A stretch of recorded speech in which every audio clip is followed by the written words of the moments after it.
Rekaman pertempuran terbaru dari garis depan Ukraina kembali ramai di media sosial.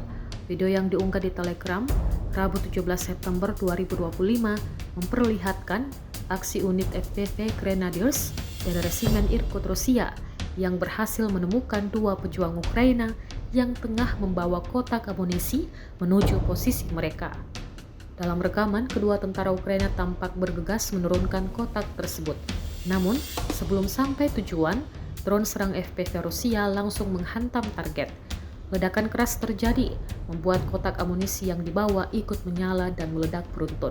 Kobaran api pun terlihat membumbung, menewaskan kedua tentara di lokasi. Serangan presisi ini menjadi salah satu bukti efektivitas penggunaan drone FPV Rusia dalam memburu target di medan tempur, terutama logistik vital milik Angkatan Bersenjata Ukraina.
Download Tribun X sekarang, menghadirkan lokal menjadi Indonesia.